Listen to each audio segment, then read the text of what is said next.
I can't do it. Okay. We'll do it live. Okay. We'll do it live. It. Do it live. I'll write it and we'll do it live. Thing sucks. There we go. Welcome in. It's another edition of the Daily Puck Drop every single day. We do it here on Puck Sports. You can watch us on YouTube, on Twitter. You can listen to us, of course, on the Puck Sports mobile app live. And if you'd like to watch and listen to the show later, you can do that as well. We are on YouTube. Just search Puck Sports, and then also on your favorite podcast platforms, Apple, Spotify, wherever you find your podcast. Welcome in on a beautiful Monday. We're in the Limbach Lumber Studios. Contractors, they got everything, free deliveries, everything from whole house packages to DIY, homeowner DIY projects. I've only been reading this forever. I think I would be able to memorize this by now. They've got the largest stock moldings in the Northwest, old school service. They've been doing it since 1930. And they also made fantastic jackets for our Little League team. They're wonderful. Give Limbach Lumber a call, 206-782-3487. Visit them online at limbachlumber.com. Coming up on the show today, Furniture Gate. We'll get to that with our next guest / contributor, Puck Sports, the go-to guy, Jim Moore. We'll get to the Mariners of the series win. We'll get a little hockey versus NBA, and we'll give you 20 minutes or so of the Sports Pit, which is now out for Puck's Posse members. By the way, over an hour of it came out on Sunday night, our new weekly podcast with myself, Matt Stretch Johnson, and Stephen Ernest Sandmeyer. So for you Posse members, you can already go listen to it. Again, if you'd like to join the Puck's Posse membership, $5 a month, you can sign up for a year there as well, get you a little bit of a discount. But joining us from a beautiful city and a beautiful state, Little America, Bend, Oregon. He's already had his morning hike. What will the rest of the day have for Jim Moore? He's with us, and it's all brought to you by the world-renowned Clean Streak, Puck. Thanks for the nice introduction there. Professional window and exterior cleaning service, proudly serving Island and Skagit counties for more than 10 years. Brian Turner, I've told you about Brian Turner and his capable crew. They'll clean your roof. They'll unclog your gutters. They'll wash your windows. What I want you to focus on this week, though, get your driveway or your patio or your deck pressure washed, okay? The weather's getting better. You're going to have people over, so have it just be spick and span for them when they show up. Brian Turner can handle that for you. So for a free estimate, call 360-395-5748 or visit acleanstreak.com. And that offer still stands, $50 to the first person, the next person who hires Brian Turner to do a job for him. I'll give you $50. I'll Venmo it to you. I'll Zelle it to you. I'll PayPal it to you. Because I'm so good with all that digital shit that I'll get it to you somehow. Okay. Check in the mail. I got to fix my hair, Jim. Hold on. My hair is really all over the place here. Hold on. Jesus. What is You're going concerned about your hair a lot, aren't you? Well, no, but what's going on with it? It looks really bad. Sorry. I'm sorry. I interrupted your clean streak. No, that's fine. You interrupt me all the time, so I'm used to it. Yeah. And then I'm used to it here at home, too. That's just an unfair shot.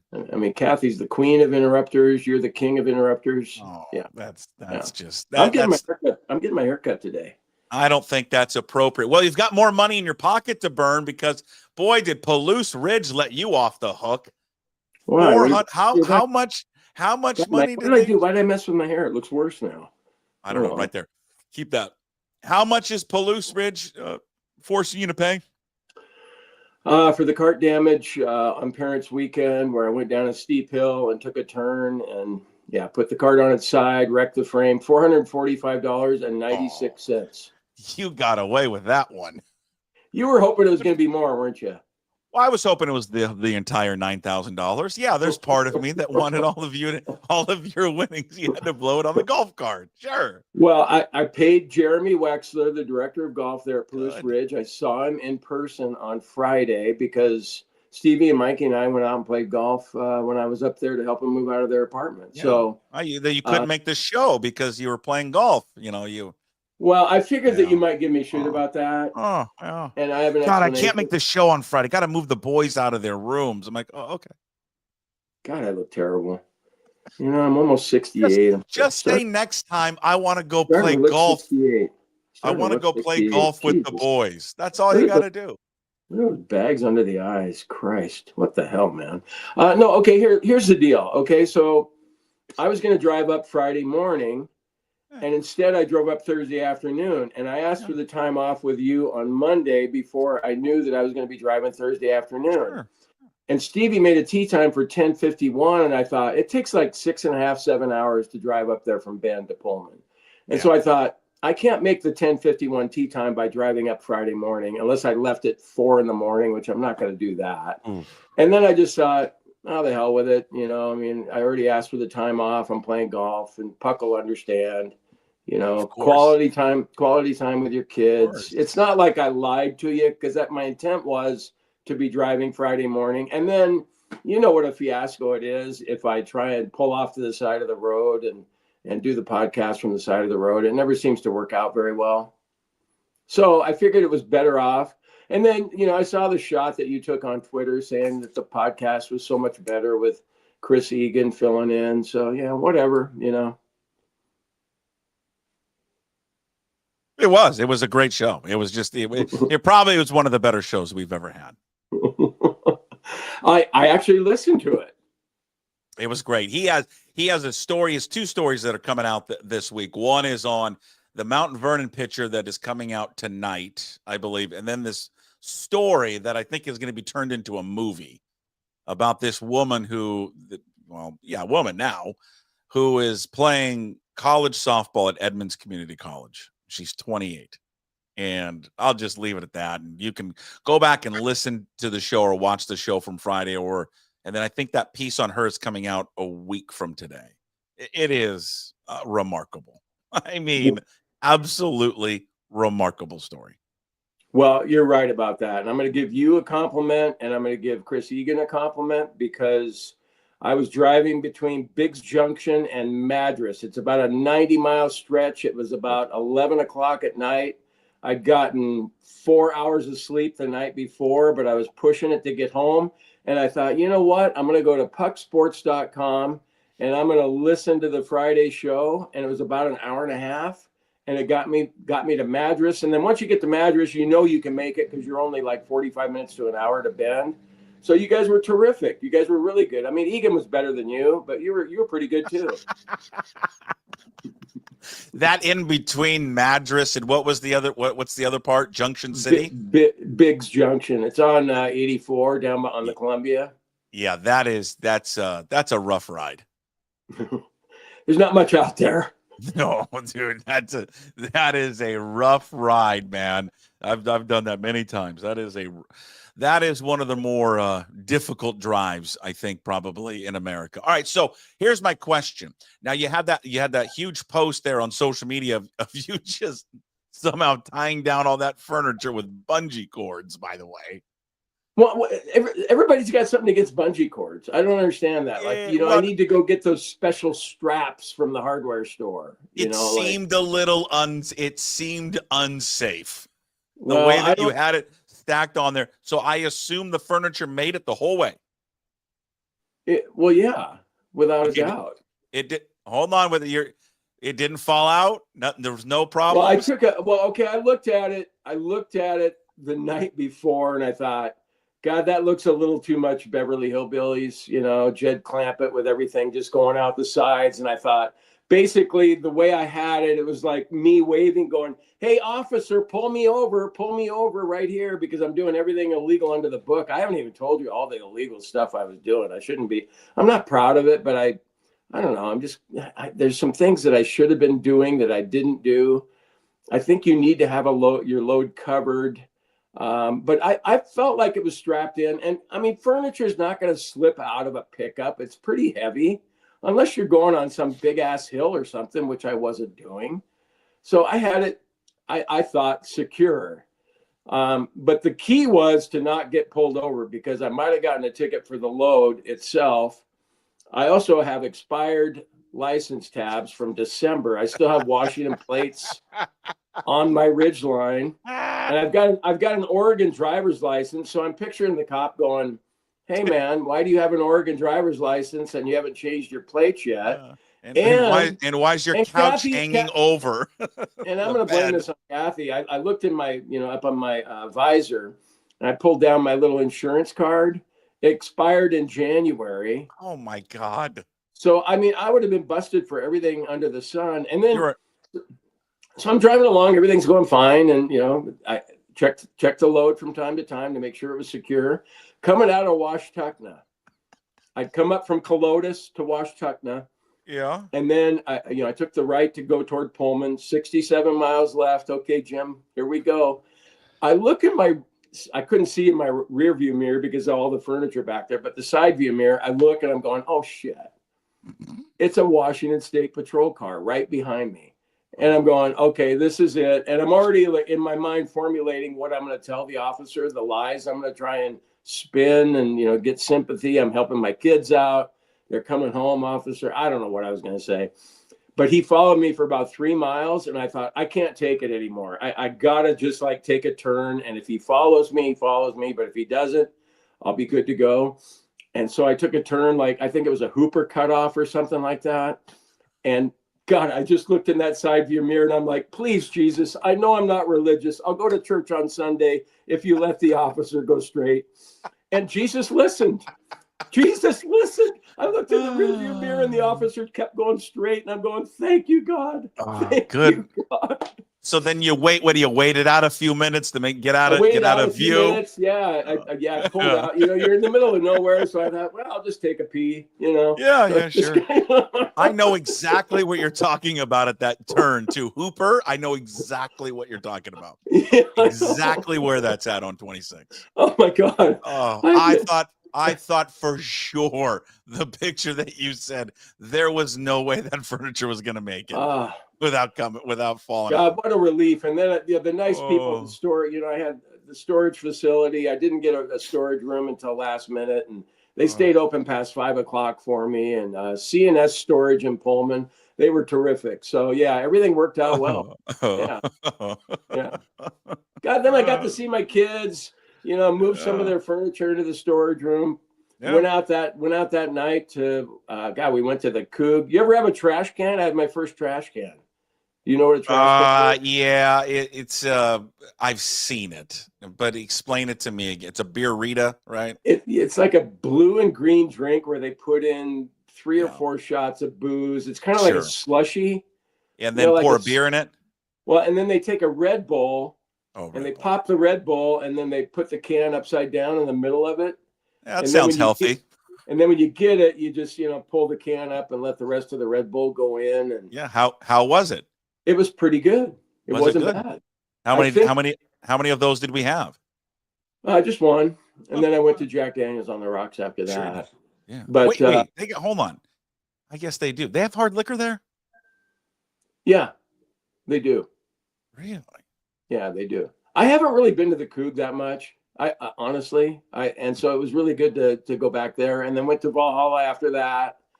And then you've been downstairs at the Valhalla? Well, it wasn't. Yes, I have. Oh yeah, because when I was going to school there, the only thing that was open was the downstairs. Oh, okay. The upstairs was never a thing. Yeah.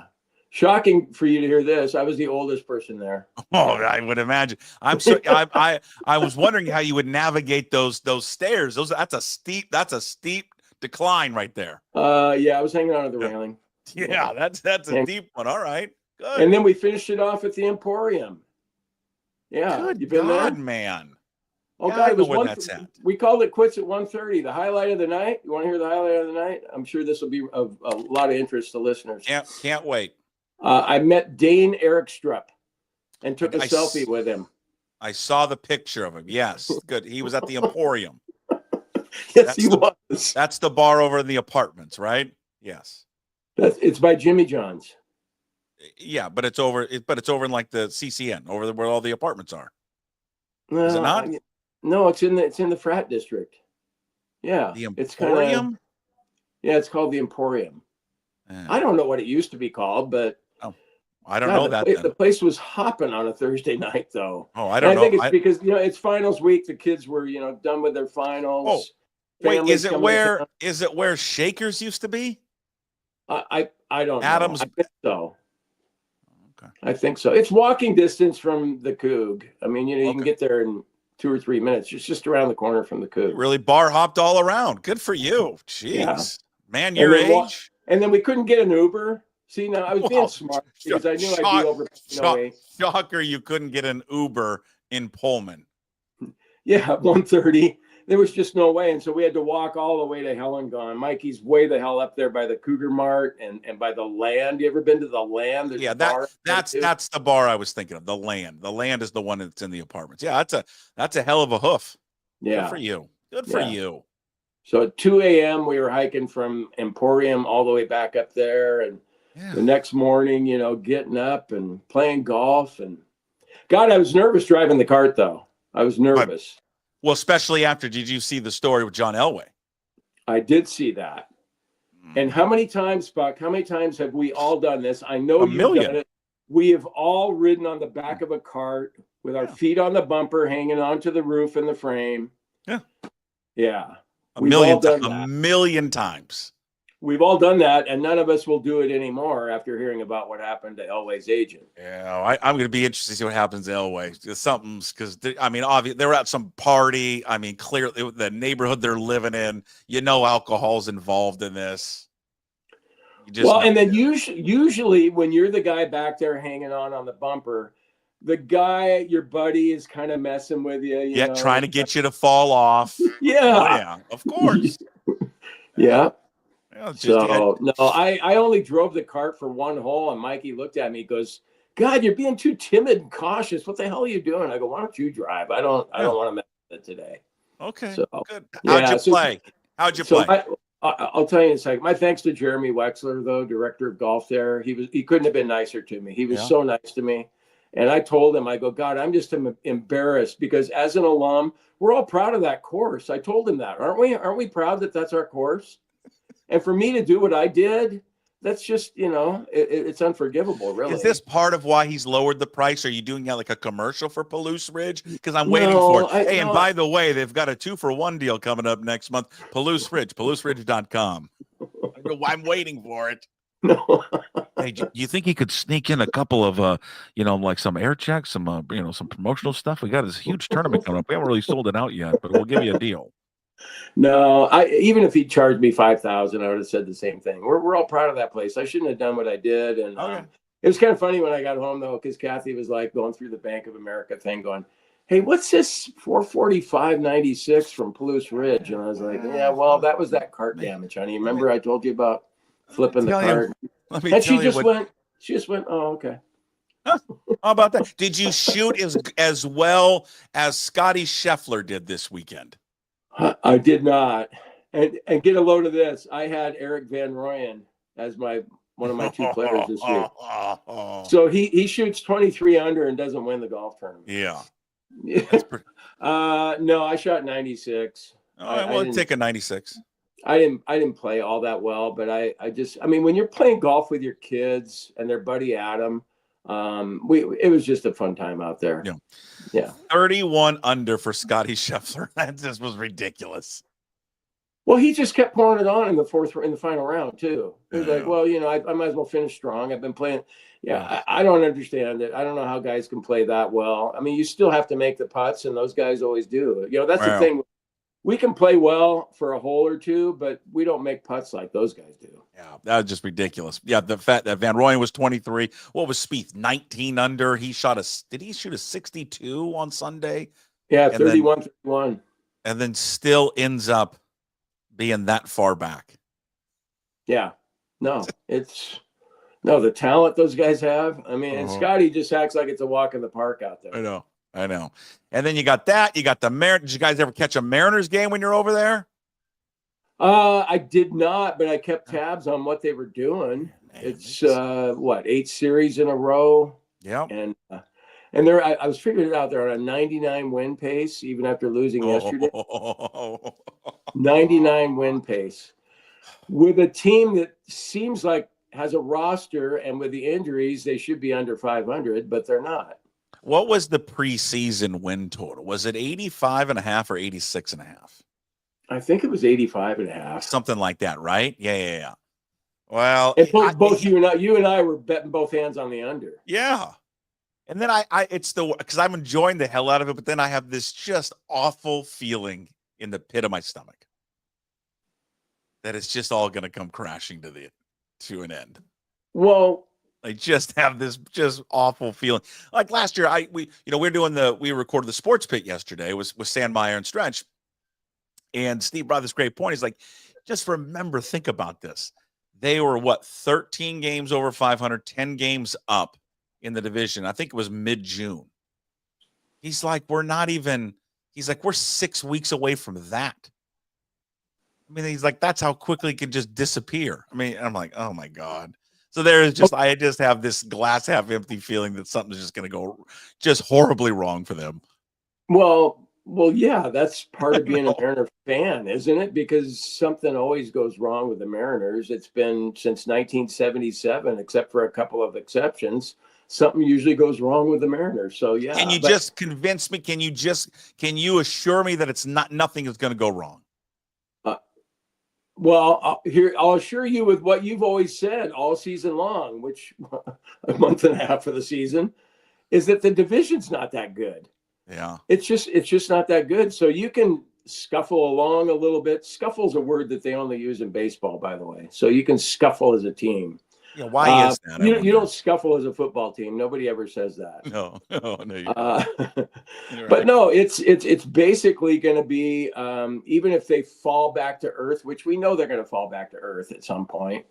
But the rest of the teams in the division, do you look at any of them and go, oh yeah, God, you got to watch out for Houston, or you got to watch out for Texas, or the A's, or the Angels? No. But here's the thing. I thought that last year. That last year with Houston, and then they just walked them down again. So last year on June 18th, after they beat in the first game against Cleveland, they were 13 games over 500 on June 18th. They were up 10 games in the division, 10-game lead. And how many questions are they going to get if they get another 10-game lead? Oh. And then, I'm glad that I'm not going in that clubhouse anymore because, the reporters have more decorum and class than I do. I probably have blurred out something. The nice way of saying it is like, hey, Cal, Adam Jude, Seattle Times. You guys had a 10-game lead last year. Do you feel the pressure? Does that enter your mind at all? Yeah. Do you feel the pressure a little bit or do you learn from that experience? I mean, Adam would say something like that, and I'd be like, hey, Cal, Jim Moore, Puck Sports. God, you think you motherfuckers are going to blow it again this year? Hey, let's get you credentialed maybe for the push. Oh yeah, and so you can go in there. But do you recall how quickly they lost their lead last year? Oh yeah, it was speedy, wasn't it? I mean, remember, we were having bets on how quick it was going to happen. It wasn't like if it was going to happen at one point. It was when will it happen? So I mentioned, right? June 18th, they're up 10 games. The lead was gone by July 19th. It took a month. A month. That's longer than I thought you were going to say. That's pretty damn fast. No, I know. But I thought you were going to say 3 weeks. I mean, It was gone just like that in 1 month. They built up that. So this is why it's just got me so. I'm just so nervous that something's gonna.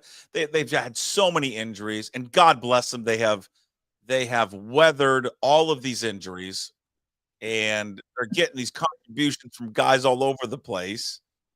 But is it gonna catch? It's got to catch up to them a little bit at some point. Now, I guess the hope is that by the time maybe the offense starts to kind of level themselves out, you get Kirby back, hopefully cross your fingers, Gilbert's back, and then maybe now the starting rotation kind of stabilizes itself.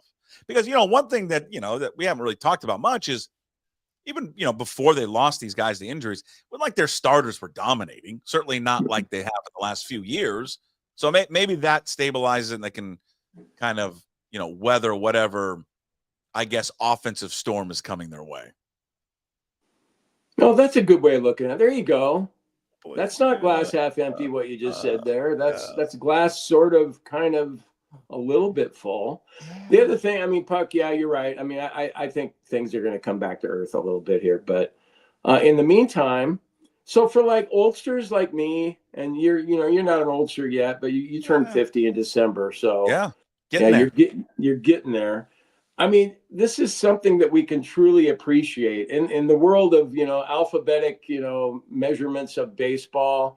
This is old school what they're doing. It really is old school. It's like they're getting guys on. They're getting deep in counts. They lead the MLB in walks. They're great at stealing bases. They're moving runners along. They're better with the runners in situational hitting. It sounds better to say situational hitting than how they're doing with runners in scoring positions. So but they still play the new way of baseball, though. I mean, despite them cutting down on their strikeouts, they're still one of the league leaders in it. Although it's better than where they have been, and they're hitting home runs. Okay, but you are right. Why don't you just play along with your teammate here? Like, yeah, that's a good point, Jim. You could say that. You don't have to say like, well, yeah, okay, Jim, but. Jesus but you are right. They're on base. I still think they're leading baseball and they're on base. They're stealing bases, yes. They're hitting home runs. They still aren't hitting doubles. I thought they would be a better doubles hitting team, but I think that the things that they are doing will carry it out the rest of the season. I mean, if you can still strike out a lot, which they are still doing, but again, much better. It's a huge improvement actually for them. But if you walk and hit home runs, you're good. But are they striking out? I mean, you're saying that they're still striking out a lot. Yeah, they are. I'll pull it up for you. Didn't they just strike out 3 times in 2 games over? Well, they struck out 3 times on Saturday, and I think they struck out 5 times yesterday. Okay. They are better, but hold on, I'll pull it up. I mean, there's so many games where the Mariners strike out 3 times in 1 inning, not 9 innings. Yeah, I'm just saying their K percentage is still like relatively at the bottom third, but it's actually no, it's even jumped up now. They were bottom third, but after this weekend, updated, sir, 21.7%, 13th in baseball. Well, that's a hell of an improvement. Yeah, I've been listening to a lot of games lately, and it sure seems like, there's just a lot of long at bats, where, and we always 9 and 10 pitch at bats, which is great. I mean, usually when the Mariners had 2 strikes on them, you're like, oh, God, when are they going to strike out? Let's get it over with. But no, they've been good at that. Hey, and I heard you were talking about it with, I didn't listen to it specifically, but you were talking about Gary Hill in the sports pit. Was it a week or 2 ago? Oh, I think that was probably episode with, 6. Stretch and Sandmeyer. Mm-hmm. Yeah, and singing his praises. And you know what? He does a great job. He really does a great job. And I've grown to really. It's not like I didn't enjoy him before, but I really enjoy what he's doing. I think he's a great addition to that broadcast. I know he's been there for 2 or 3 years now, but still, I mean, I think that guy, I mean, he's going to be taking over for Riz someday. And I'm not saying that Rick Riz is just about done, but he is in his early 70s, and Gary's your age or whatever. So, yeah. But I think he'll be a capable. And imagine that if you're Gary Hill, if you become the number 1 play-by-play guy for your local team that you grew up with. It's incredible. I mean, it's just something that he talked about when we were in college together. Like, this is just what he wanted to always do. So, I mean, for him to realize that, to have that goal of his when he was in the esteemed Edward R. Murrow School of Communication, calling baseball games for KUGR. Yeah, I mean, I think it's just the thrill of a life. That's all he's ever wanted to do was that, and he's doing it now, and he eventually will be, the number 1 guy in radio. He just does a great job. He mixes in, the only thing I don't like that I'm bummed about this year. I shouldn't say don't like. That with their reshuffling of everything and kind of downsizing is you don't get him and Goldsmith on the radio together. Because I'm just telling you, it is one of the greatest pairings around because they have similar sense of humor. They can story tell with the best of them. And I mean, they can go a whole inning and talk about the same story and bounce in and out of talking about the game. But Gary just does a great job. He's a professional at it. He mixes in kind of the new school, old school stuff. Mm-hmm. He's again good at, because of his past of watching games and being a fan of the team. He can recall things that even Goldsmith can't recall because Aaron wasn't here for that. But he can, and so he gives that personal touch to it. Who, for Mariner fans who have been fans for forever, he does a terrific job. Well, and then we got a lot more of Gary too when Riz was sick. I think for a game or two a week or so ago, and so I think Gary usually just does the third, sixth, and seventh innings, and then takes a little bit more. I think he does a little bit more. Is he doing more than that now? Yeah, they are doing. He's doing a lot more because of how they've rescheduled. He's even made me. I thought this was impossible, but I'm a guy that just says that ball was hard hit, but he's accomplished the impossible by helping me with the exit velocity, and explaining why it's important if a guy hits 110 miles an hour that you're going to get a hit 80% of the time when you do that. I don't know. I think he's doing a terrific job. Yeah, he's good. So plus he's a Coug. Come on, man. He's America's university. So again, I want to be glass half full of it with them, and I hope they continue to go. And it's good news. They got the good news on George Kirby. That was good over the weekend. He looked great against, I think he's pitching against Las Vegas, hit like 98 on the gun. So, good for them. And Brash is back now. Yeah, he looked great. That was a really cool scene in the dugout when he came out. I think every player gave him a hug. Yeah. He's been gone for more than a year, and we know how effective he can be. Wild. Yeah, you get so you start thinking about having Brash, Spire, and then you give it over to Munoz. If the other team isn't, if they're trailing after 6 innings, they're in trouble. You know what I like about what Dan Wilson has done, and it's kind of very old school because it's not the analytics, because this is certainly not what Scott Service did, is that he's just using him as their closer. Munoz. I love that. I just love it. It's the hardest. I don't care what group of 3 people are coming up in that inning. It's the hardest thing to do in baseball is get the final 3 outs. It's just the hardest thing. And he comes in there. You can overthink it. If the other team has their 3, 4, 5 hitters coming up in the 8th inning, I get it. Yeah. But I like that he doesn't do that. I like that he just keeps him for the 9th. Because remember when we were, you look at those teams, he was on those teams. When you had Arthur and Nelly and then Kaz. You just knew it. It's 7, 8, 9. That's it. You're getting this guy in the 7th. You're getting this guy in the 8th. And then the 9th inning, you're getting this guy. And I think these guys, these relievers, I think when they know when they're coming in and they know exactly what their role is, I think they're more comfortable in it. I think Munoz, whether he'll admit it or not, is more comfortable knowing that each game I'm coming in the 9th. I'm not doing this. We're not yo-yoing me like we did the last few years. Yeah, well, and I'm still one of those guys, Puck, right or wrong, that thinks when a closer comes in, he's used to preserving a lead. And so don't bring him in when you're down a run or tied. I remember Edwin Diaz. I looked at the stats with him. Like, he was terrific when it was a save situation. But if he came in when it was a tie game, he wasn't quite as good. Now, I don't know if that's, just a mental thing or what, but I'm with you, man. Just use Munoz in that situation. And God, he's been unhittable. I think he's had one outing, and I know his ERA is 0, so it's like he hasn't really struggled. But there was one outing where he walked a couple guys. He got in trouble, and then somehow found his command last minute and worked his way out of it. But since then, he's just been unstoppable. He's been dominating. With the cool thing about him is his personality away from the off the field is so different from the kind of the fiery heat that he brings to the mound. He's very Jekyll and Hyde. Oh yeah, he certainly is. How much do you buy? So we can talk about Munoz, Cal Raleigh. Most of what they're doing is without Julio, being an explosive player. But how much do you buy into this team camaraderie as a reason why the Mariners are doing what they're doing, playing for one another, old school baseball, moving runners along, all that kind of stuff? How much of that plays a role in it, do you think? I think camaraderie is always one of those things that clearly is better when you're just winning.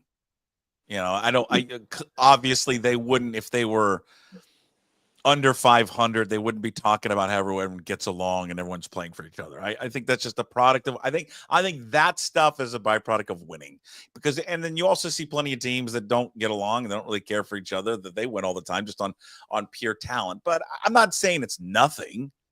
They do seem genuinely like they like playing for each other. But I think the biggest thing, I don't know, what do you think? I think it's more about that they're winning, and when you win, you have fun. I know, but I want to believe that other bullshit too, though. Okay. Yeah. Well, then let's believe it. I believe whatever you want to believe. It was a feel-good thing, like when Ben Williamson, when he moved the runner along after failing on his 2 bunt attempts, and how they greeted him there in the dugout, like he hit a grand slam or something. Well, that's a cool, but that's, I was thinking about that as you were going through like the little things, old school baseball. I mean, that is, it looks simple. And I think maybe to the naive fan or whatever, they go, oh, he just hit it to second base. Like that. Like that's honestly how, for him to do that is actually difficult, but he did it. It's one of those things. He just did the small thing. He sacrificed to get that runner to move over. Which was great because he blew what he was trying to do. And then he got redemption in the same at bat. Yeah. How about the hustle from Polanco and bad knee and all? Yeah. And testing Garcia's arm out. Yeah. When do we have to apologize to the guy that wants us to apologize to Jorge Polanco? When is the date? Is there a date that we have to do it? Should we do it already now? Yeah, it should have been like April 28th, and here it is, May 5th. Okay. Yeah. We need to apologize for Polanco. Yeah. You want on Wednesday's show? Let's write something out. Let's write out an apology. All right. You write out something on it. He has one coming. He wants an apology, and he's right about that. We do need to apologize. We thought Polanco would be terrible coming off the knee. Yeah. I think everybody did. Didn't everybody think he was going to be terrible? We were wrong about the third base thing. We weren't wrong about the third base thing. No. We were wrong about his bat, and then we always mock his eyes. We're doing all that all the time. I don't mock his eyes. I just think he doesn't blink. I just don't know how he doesn't blink. It's not mocking. I'm just like, how do you not blink? Can you imagine getting in a no blinking contest with him? I don't think that's a great idea. You know what? That you have stumbled upon something that I think is a fantastic idea that I think we get credentialed to do it. I don't know if he's got a sense of humor, but what we do, we don't even tell him. We don't even tell him what we're doing. Like, you just do one of those like funny interviews. Like, hey, Jorge, we like to do something at the end of the show. Staring contest. You up for it? And then he'll be like, okay. And then I don't think anyone could beat him in a staring contest. Yeah, but what if he said, I like the idea of that, and I like to think that he'd have the sense of humor to do that. But what if he says that hey, you know what? I don't think that's funny, man. That's like a nervous tic that I have, and I've dealt with doctors about this, and it's not cool. Huh? Well, if that's the case, then yeah, we feel bad and we're going to hell, but we're going to hell for a lot of other things. I'm just saying that there's no one that would defeat Jorge Polanco in a staring contest, and I think we should do it. I think we should be the ones that go down there, challenge everyone, and make it comfortable. We'll get Williamson, we'll get them all. Yeah, not a chance. JP, the Mariners themselves are always doing those little outtake things. How long do you think he can go without blinking? 15 minutes.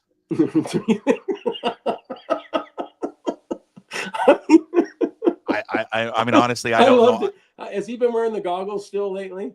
I love it when he wears the goggles. It's just like, I don't think he wore them this weekend, but yes, I do enjoy the goggles. I'd like to see it.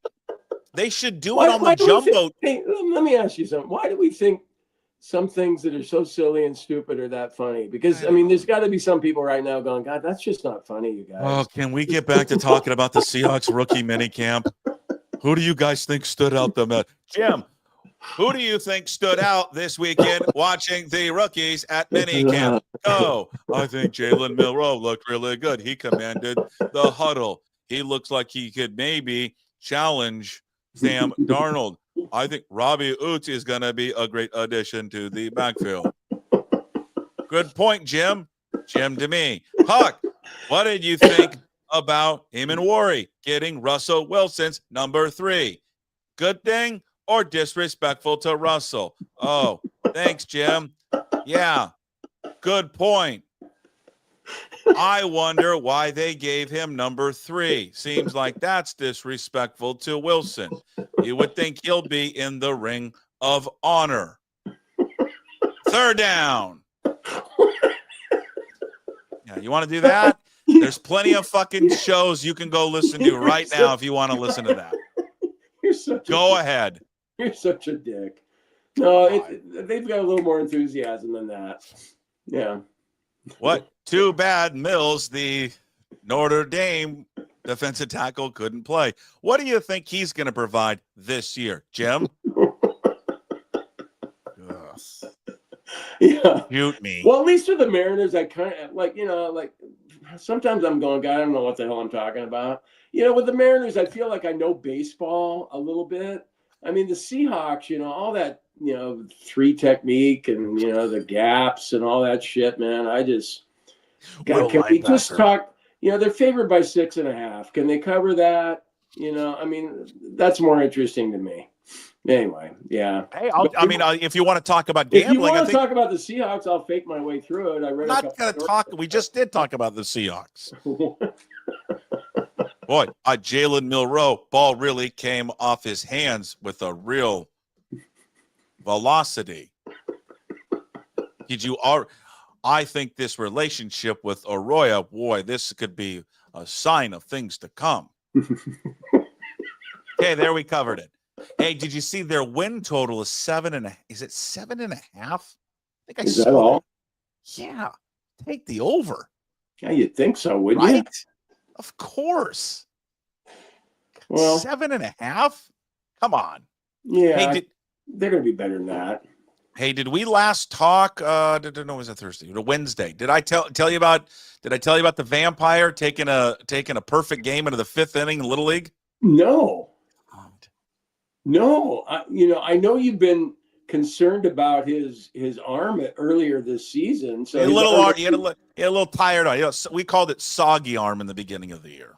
A little soggy. Okay, so his arm must be good to go now. So what happened? He got through 4 innings. 40, yeah, got through 4 without a pitch count. Right, you can't go. You can't. The kids can't throw over 50 pitches until after May 1st.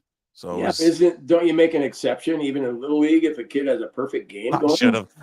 There was a part of me, and I think one of the coaches said it to me. He's like, "Should we go ask him if we could push him past this number?" I said, "No," but I said, "Yeah." Okay, wait a minute. Did you have to take him out after 4 innings because of the pitch count? I had to take. He got 4 1/3, but they got it got broken up because we made an error at 3rd. Oh, well, he still had the no-hitter, though. He still had the no-hitter, but after that, we had to take him out because he was at 50. Oh, okay. Let me hold on. But we brought on young Ike, who came in and finished it off. So we had a combo no-hitter.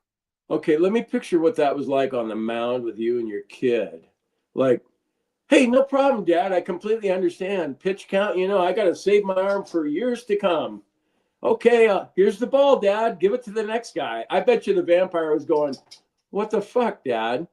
Pretty much exactly verbatim what he said. I mean, you know what I think is most impressive about what he's done without even seeing it in that game is not walking anyone. Because at that level, there's so many walks all the time. God. We didn't have a single walk in the game. Not a single walk. Yeah, it was great. Yeah, he did not take the news. He did not appreciate that. I said, no. All right, you're gonna have to go play right now because that's where Ike's coming in from. And he just looked at me with an FU stare and said, just walked. I mean, couldn't even get a congratulations on it. I'm like, can you just take it in for a moment? You pitched really well. You guys won the game, right? Yeah, we won the game. Yeah. Okay, good. Yeah. All right. God, I would hope so. All's well that ends well. Well, you never know in Little League. Yeah, you don't know in Little League. Here's the thing I've learned about Little League. It really, all of baseball, but really Little League. No lead is ever safe. No lead is ever safe in Little League. No, not when you got 11 and 12-year-olds out there. You could be up a gazillion runs and all of a sudden it falls apart. All right, so what do you got on the rest of the docket today? Haircut, Yeah, haircut at 11:30, and then God, I got a 4-hour training session for being a concert worker. They'll probably 4 hours. they'll probably cover that part I missed last year about not allowing people in with guns. So they'll probably go over that this year. Want to reemphasize that. Yeah. But yeah, And we 4 hours, 4 to 8 o'clock today. And then what are you doing tonight? It's Cinco de Mayo, man. You still celebrate that? Yeah, but I don't know. We got baseball practice late until like 9. So I don't know. I'm gonna go buy some stuff for some margaritas. I'll have one afterwards. Yeah. Okay. So I'm gonna do too. So. Yeah, I'm gonna have one. Oh, I didn't get this. It's on the rundown. Hockey versus NBA. I wanted to get that to you. It's something we're gonna play the sports bit, like 20 minutes of the sports bit coming up here in a second. We talk a lot about hockey on this week's episode because Stretch is a huge hockey fan, loves it, and we recorded the show yesterday while he's trying to watch Game 7 between Winnipeg and St. Louis that went to double overtime. Anyways, and we were discussing this, and I think you would like this. You and I are no hockey aficionados, obviously. Mm-mm. I think we casually like the sport, but we're not like, hey, I'm going to Well, sit I really down. enjoyed the playoffs in the Kraken when they were 2 years ago. Awesome. But I bet you love this, and I wish other sports would pick up on it, is the handshake line. Oh, yeah. It's just, I don't think there's anything better in sports than that. Oh, yeah. The handshake line at the end of the series. No, it's good sportsmanship, like, oh, God, sportsmanship. No, but it's true. Sportsmanship should be embraced. It's a good thing. Yeah. Why don't other leagues and do like, it? if you're the losing team and you don't want to do that, but you still, the other team is going to be saying, hey, man, God, you gave us all we wanted. That was a hell of a series, yeah, it's just, what it's called? It's called class. And we need more of that in the world. And but Jim, why can't other leagues do it? Why? What gets in the way for them doing it? College basketball, they do it after every game. Everybody always goes and shakes hands. Yeah, so, yeah, I'm with you on that. The NBA should, Adam Silver should, take that up and consider that. Well, how many times in the NBA do you see it in the NFL too? How many times in the NBA do you see a series gets over and they just walk off? Oh, yeah.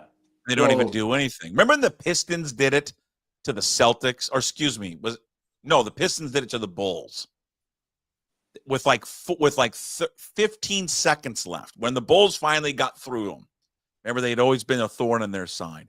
The hatred was so strong that Isaiah Thomas and Bill Laimbeer and those guys with 10 seconds walked off the floor before the end of the game. Just no class.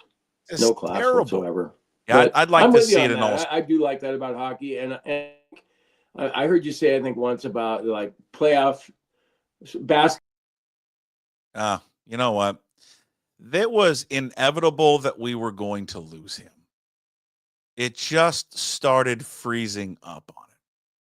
That's okay. There he is, the go-to guy. Jim Moore with us Monday, Wednesdays, and Fridays. We were going along with him. Eventually, the mice were getting to the chords there in Bend. I'm gonna have more on Hey What the Puck. We'll get he's back. You want to come back? What happened? Well, I don't know what happened. Did you hit a button? I didn't touch anything. I didn't touch anything either. All right. God, well, I was making such a great point. I was just saying goodbye to you. Yeah, I want the other sports to do it, and I hope I would like to see it. Just briefly, I was just going to say, I do believe in people that say that NHL playoff hockey is the best. Yeah, it's very different for sure. That's all I had to say. So anyway. Well, I'm glad you had to come back to say that. All right, good luck with the haircut, and I can't wait to hear about the training on Wednesday. And remember, write your apology note for Polanco. Okay, I'll get on that. Go Cougs, Buck. Go Cougs. We'll talk to you on Wednesday. There he is, Jim Moore, the go-to guy. Again, brought to you by A Clean Streak Professional Window and Exterior Cleaning Services. Give them a call and visit their website, A Clean Streak. Big thanks to Brian Turner for being a part of the Daily Puck Drop and Puck Sports. All right. So on this week's edition of the Sports Pit, on Mondays, we'll try to give you a little taster of it, a little 25 minutes of it. It's over an hour and 5 minutes. Sports Pit comes out. The Sports Pit comes out every single Monday. We usually do it Sunday nights. Sometimes we do it Monday afternoon, but it comes out on Mondays. myself, KJR alums, Steve Sandmeyer, Matt Stretch Johnson, just three idiots sitting around talking sports. And we got it yesterday because Stretch was watching Game 7 of the Blues and Jets. We just started talking a lot of hockey. And I thought it was a good conversation. It's fun just because he's a huge hockey fan. Sandmeyer and I are not. But it's not that we don't like the sport, but just going back and forth and getting, I think Stretch's perspective on the sport, how it compares to the other sports. I've always wondered, why is it because of the nature of it? You think it would be more popular in the U.S. and it would be more popular for TV viewers. But it was a good conversation about the sport. If you want to listen to the entire Sports Pit, sign up today to be a Pucks Posse member. Go to pucksports.com. You can sign up there, top of the website. If you're streaming the show right now, the QR code will take you there as well. As I mentioned before, it's $5 a month. You get a discount if you sign up for a year. It covers everything that we do here. All the free daily content we do, plus in addition, bonus shows like that with the Sports Pit, which I'm having a blast doing. Episode 7 is out right now. So without further ado, here is episode 7 of the Sports Pit. I know just enough about hockey to be dangerous, nothing beyond that. And even watching the Kraken a couple of years ago, that whole experience, I was like, oh, okay. Because I got to see a game in person. And that was, to me, the playoff game in person. Yes. And it was just like, okay, I get it now. That's the first playoff game in the NHL I had ever seen. Before the Kraken moved here, I think I probably went to about 40 or 50 NHL games. I used to go to a ton of Kings games when I went to college, and I went to a bunch of Blackhawk games when I was hanging out in Chicago in my 20s, whatever. I had never really experienced anything like that. And that was just, no offense to the Kraken. It was like, okay. But I'm talking about the actual play on the ice. Stretch can obviously talk to more of it because you're the hockey guy out of this group. It's like, it is so noticeable, and it is wild. It's like they leave nothing left in the tank every single game. Yeah. Even if it's a first round series, right? Yeah, it's every shift. So they call them shifts. So every shift they're going a mile a minute. Every shift they are skating like their back is on fire. Every shift they're looking for that loose puck. Every shift they're looking for a tiny advantage. Every shift in the playoffs. So that's why it is such a hard trophy to win, because you have to go through 3-4 rounds. And these rounds a few of them are going 7 games. So you just imagine what their bodies are. It's just an exhaustion. They win it, and after they're done celebrating, they just fall on the ice. They're just exhausted. So, the intensity, and then they're so quick with their hands. The cream to the top is just so easy to see in the playoffs. And that's, I don't want to bring this back to the Kraken, but you're like, oh, the Kraken, the Ducks, all these teams that didn't make the Canucks, the Flames are so far from what these teams are doing. Everyone says, oh, every NHL team makes it. Well, no, actually they don't. 8 do on each conference, but they just are the best. And then all of a sudden, after the first round, the next round, I just can't. Tomorrow's game, was it Toronto and whoever's in the East?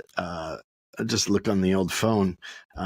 Toronto and Florida. that's going to be an amazing matchup. So that's why playoff hockey. And then who's kidding who? I've been on a couch sucking down pain meds. So I have not missed a game since the playoffs started.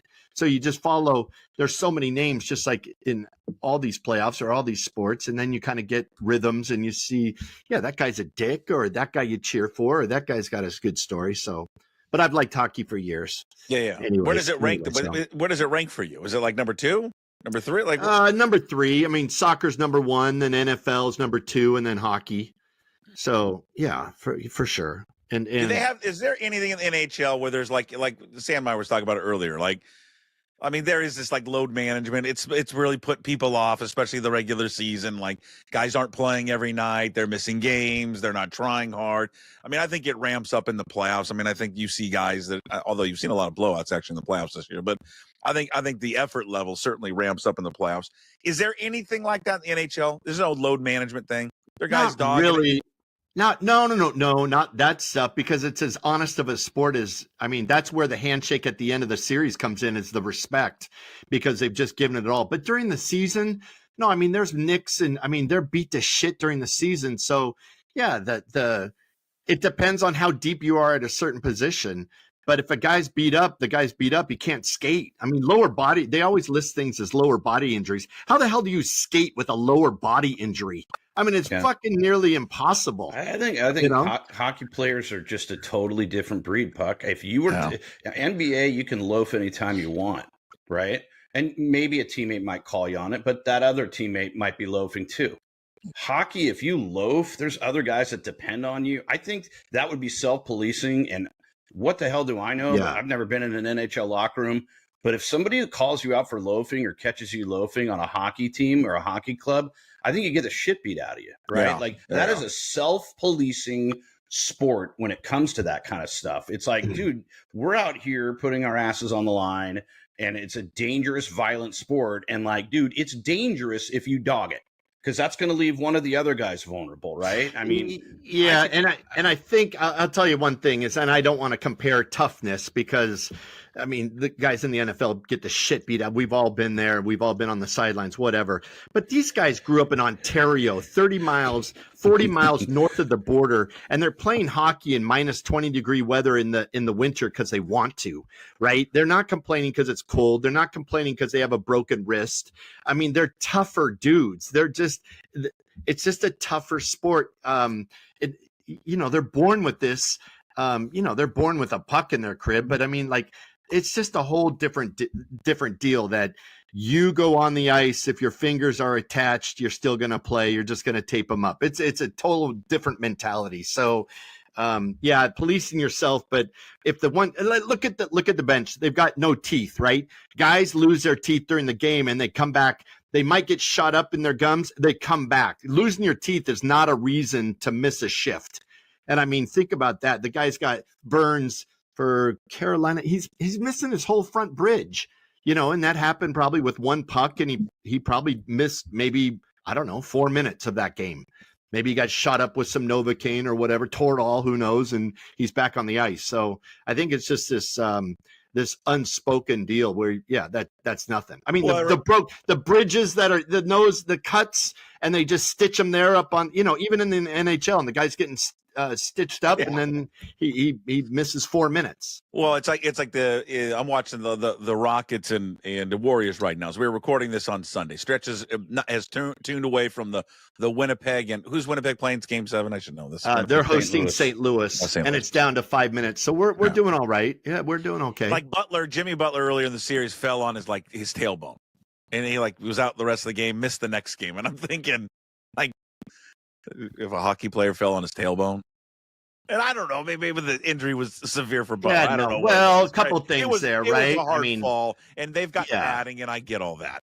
But I'm just saying that there's the difference in it is, like, I don't think a hockey player's missing a game for that. No, you're not. But I mean, that fall, let's say you're falling from 4, 5, 6 feet up, right? Sure, onto your tailbone. It's muscle and it's bone, and it's a hardwood floor.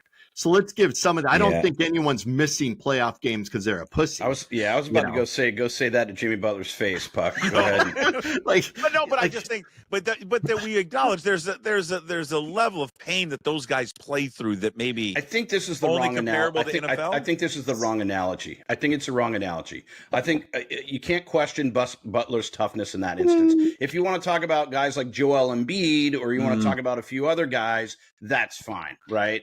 And Stretch is right. Totally different breed.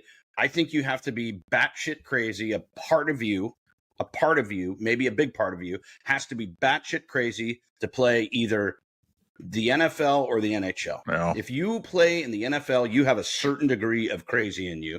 And same with the NHL. In fact, this is a story from a long time ago, and I know you've heard it, Stretch, and it has tons of Northwest ties. Okay.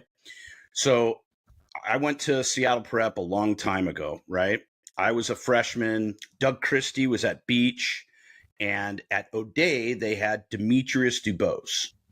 Demetrius Dubose was an all-state football player, tight end and D end, and an all-state basketball player. and he just played basketball for fun and was basically the best basketball player. And Metro had a lot of good players. Okay. He was the single greatest athlete I have ever seen up close. And I was total 14. stud. Yeah. I was total 14. Stud. He was 18. He ended up passing early in his life. He was shot by police in San Diego. I don't know what happened. I think potentially there was something in his system. I don't know the details, so I'm not going to speak on that. Anyway, he goes to Notre Dame. Okay. So this kid goes to O'Day. He's all state in 2 sports. He goes to Notre Dame. He's an all-American linebacker at Notre Dame. And that was when Notre Dame was cruising, right? They were surging. Okay. Or just starting that surge. He gets drafted by the Tampa Bay Buccaneers. Okay. Hardy Nickerson, before he goes to Green Bay, was an all-pro at Tampa, right? I'm going my freshman year from LMU. I'm going back and forth, whatever, scouting, and you go you visit the school, yada yada. I'm in the same row as he is. He was flying from LA to Seattle for some reason, right? And I'm in the row, and I recognize him, and I'm like, D, hey, what's up? I'm blah blah blah. Tell him the whole story. He's like, cool, and I go, hey man. I go, that sucks that you're going to have to sit and wait, because he was playing behind Hardy Nickerson, right? So I'm like, God, that must be hard. You got to, because what are you going to do? He's not going to replace an all-pro. He turns to me and goes, are you crazy? He goes, do you know how hard they hit and how fast they run? I'm staying on the side and collecting my check. Thank you. He looked at me and was an all-state player in 2 sports and an all-American linebacker at Notre Dame. And he looked at me like I was completely out of my mind for suggesting that he wants to go into that fray and take some of that smoke. Mm. He was like, there is no way I want any part of that. And so that should tell you, and it's just one guy and everyone's different, but like the level, right? The jump, because I think we're so kind of conditioned to think, well, college football player X is going to be this guy in the pros. Mm-hmm. There's hype machines behind players and this and that. And look at this. And, for every Jaden Daniels, there's 50 other quarterbacks that, flame out in that if they were given that opportunity in that situation, right? Maybe more. But this guy was the most dominant athlete I had ever seen. And he was like, no way. I don't want any of that. Wow. And that kind of leads, I guess, back to the conversation when I'm like, dude, are you sure you want to question Jimmy Butler's toughness? But to Stretch's point, these sports are tiered in toughness. And you're right. A lot of those hockey players, some of them, they were playing and like, it's just like wrestlers. Some of these people, I got a buddy who went to Woodway High School and he was like, dude, my friend was a wrestler and they had to wrestle for food. Like, those are the people you do not want a piece of. Believe me. Okay. Like, we are in our little first world bubble right now. And there are some athletes that don't have anything. And that is their ticket. And those are the people. Those are the athletes that are like, okay. God, that's such an interesting thing. Why. Yeah, you said that because Casey Keller would tell me the stories when I was with the Sounders, and he would tell me, off the air, obviously, is the guys he didn't want to play for were exactly that were playing for paychecks to pay for their families' roof over their head. I mean, they would do anything, right? They would run through a wall. They would do anything because they were playing for food money. I mean, literally, and it was decent money, but he was so-and-so player X was paying for 7 relatives out of Africa because they had nothing to live, no roof over their head, nothing. The desperate people who have made it or have come from nothing are a totally different breed of pro player. They're like, this is it. Oh yeah, I'll do this. But the hockey players, again, that like, the puck to the mouth, the stick to the eye, the skate to the forearm. I mean, they're just tougher. They're just tougher. It's hard to argue that there's something that even compares, unless you got the NFL again. How are you going to argue against Ernest Jones playing middle linebacker and how fucking hard he hits or what have you. And they'll do anything for their team and their teammates and the group and so on and so forth. But the correlation between the two sports, like the NFL, NHL, is what you guys just kind of detailed. Just a different breed of athlete that plays those sports. It always begs the question, because when I watch it, I'm always entertained when I watch hockey, but I'm also one of these guys that is more like Sandmeyer. I'm just more casual about it. So then I always wonder, like, why isn't it caught on more for the U.S. audience? Why is it not a bigger deal on TV? Why is it not a bigger deal, when you start ranking the sports? I don't think, and this is probably one of the same issues with soccer. Mainstream, there were other sports that got there first and established that route, right? But I still don't think hockey translates well on TV.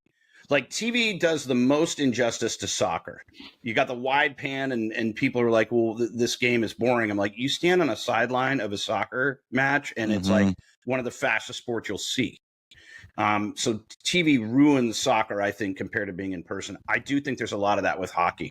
Like you go to a game and here I am, I'm going to go off again on how awesome Climate Pledge Arena is. But yeah, I take my son to as many Kraken games as I can. There is nothing like it. There's nothing like it. I just don't think it translates on TV well. I'm not saying that's the reason. I'm just throwing out one theory as to why. It's one of the best. I mean, I would say, Jason, that when you say mainstream, I mean, what are they up to? 32 teams.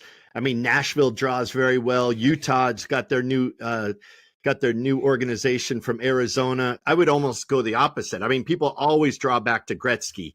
The LA Kings were nothing until Gretzky got there.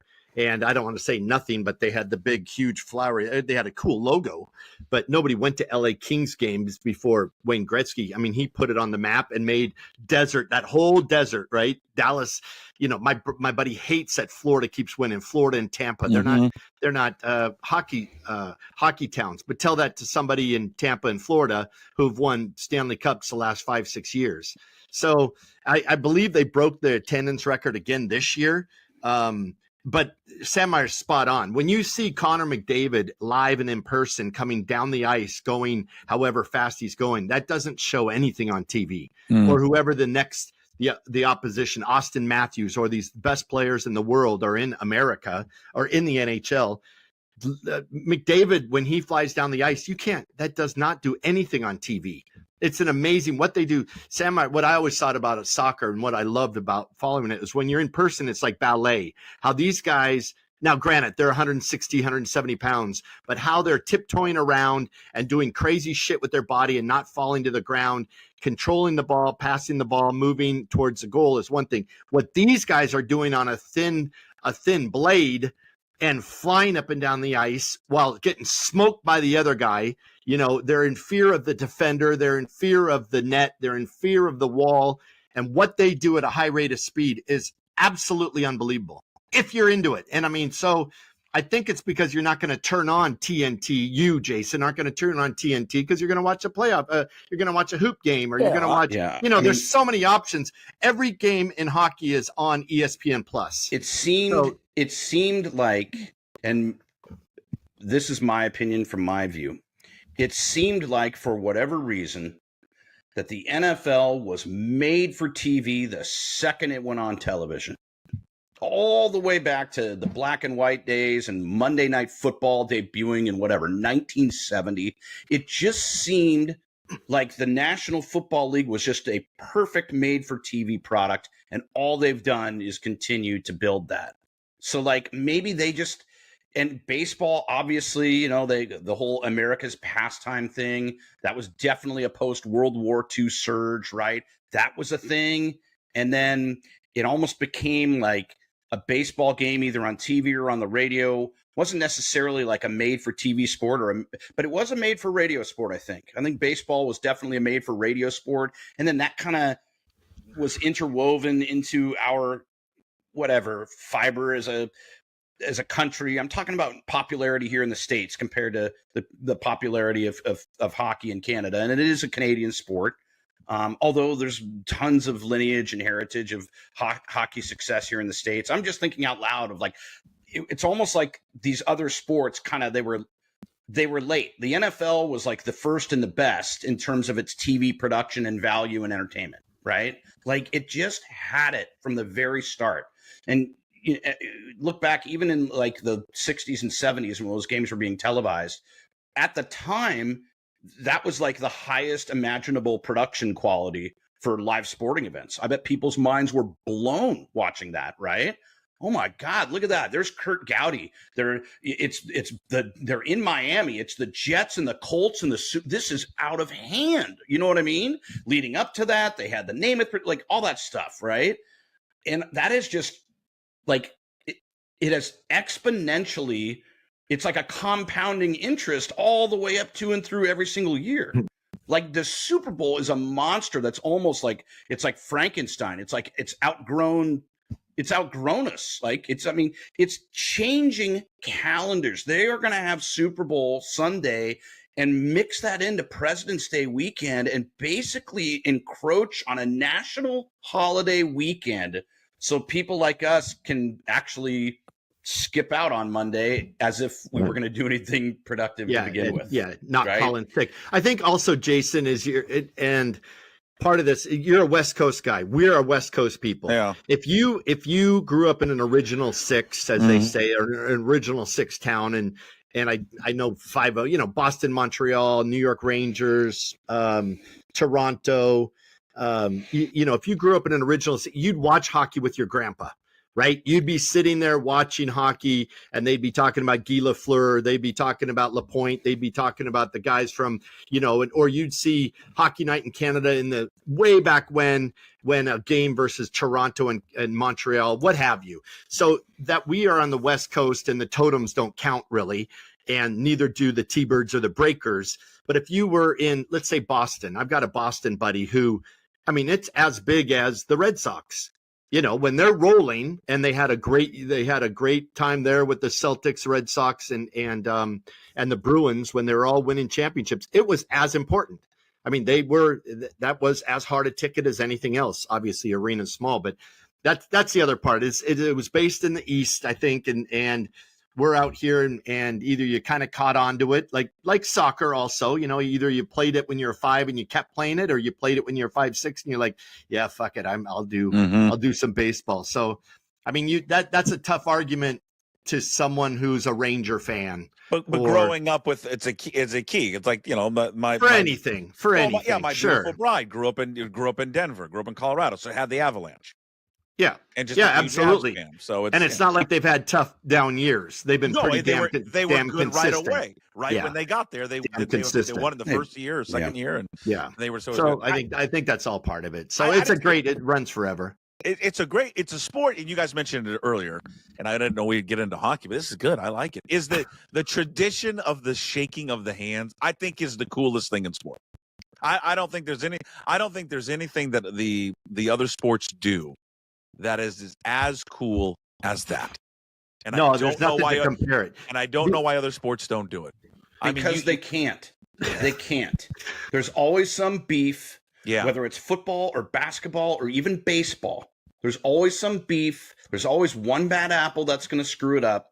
They're incapable of doing it. Hockey is the only sport left that they are capable of doing that. And NFL's come along. You look at we've all been, well, I'm not there at the end of the games. We blast out of there. But, there's a lot of that, the guys who went to school and they're hugging and because they just kicked each other's ass. But it's mill not around. close. But I'm saying like back in the day in high school where you lined up at the 50.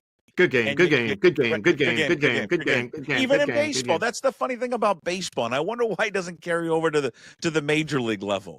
At every level of baseball, you shake hands after the game, except for MLB.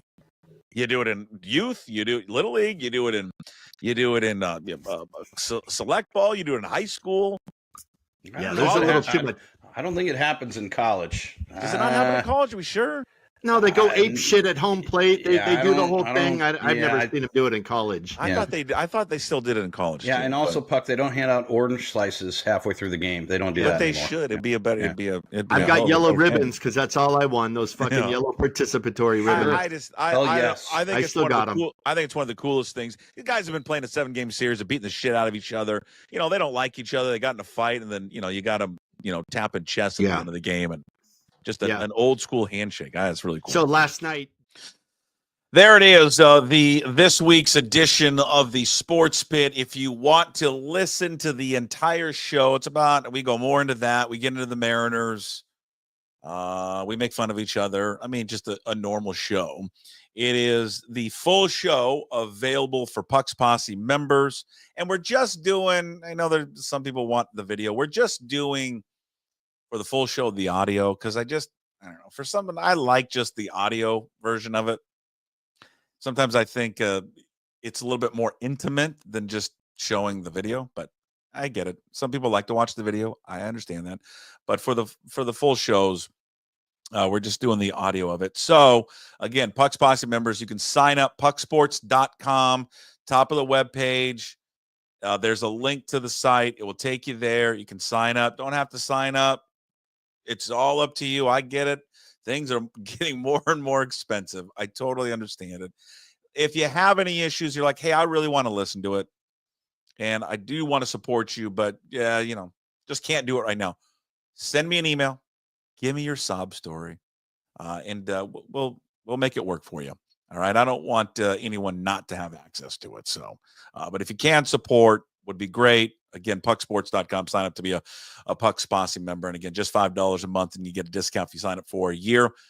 But send me an email if you have any financial issues, puck@pucksports.com. Again, that's puck@pucksports.com. Good stuff from those boys. Love just sitting down and shooting the shit with them. Just like with Jim, we have no idea, never have any idea of where we are going with that show. We just hit the mic. They jump on. I just hit the record button right away. There is no countdown. We just start going.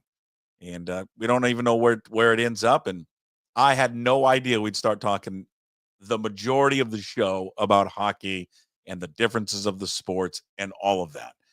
But it was fun. It was fun to get a different perspective. And we didn't talk about rookie minicamp, therefore, the Seahawks. All right. We didn't talk about any of that stuff. Fun show today, but there's a lot to that hockey versus NBA playoffs. Listen, I like them both. I find myself watching more hockey during the playoffs just because of it a little bit.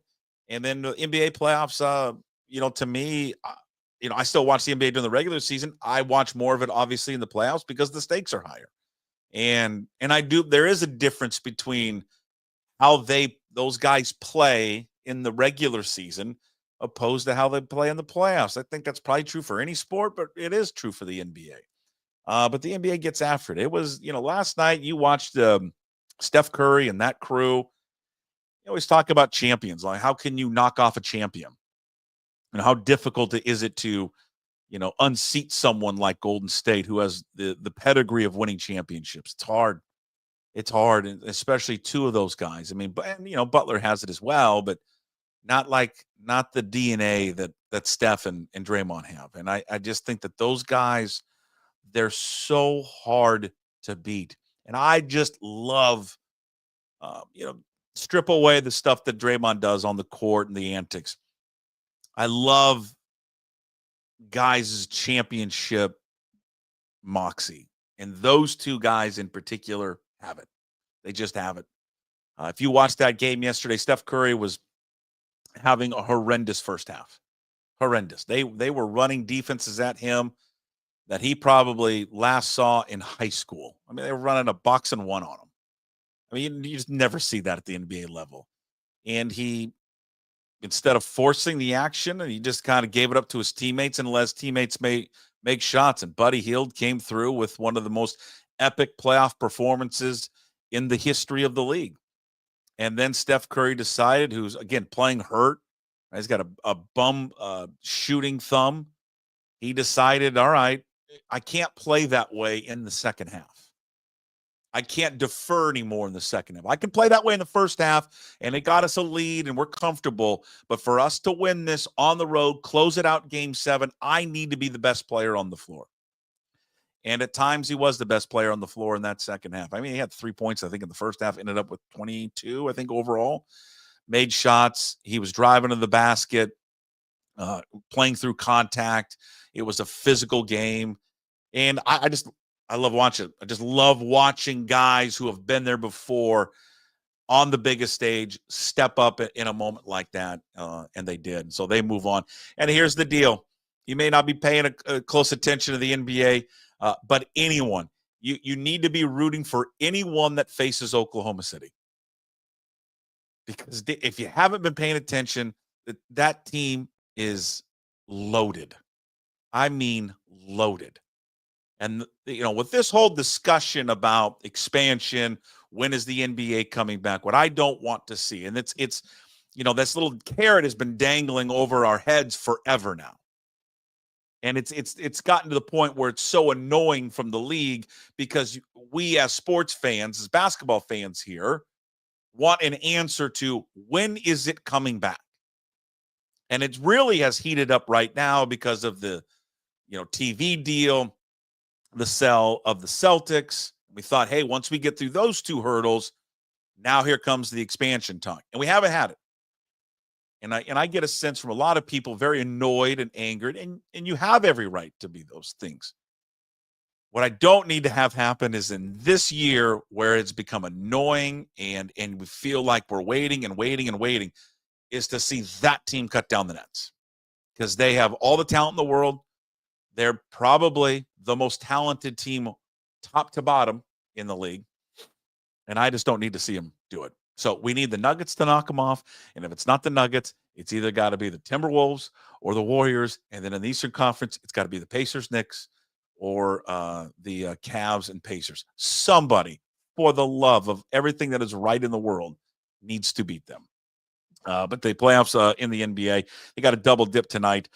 There in the league, Nuggets and Thunder are on tonight, and then Celtics and Knicks, which is a great rivalry, will have their first game coming up tonight in the Eastern Conference semifinals. But the hockey playoffs have been great. It's been awesome.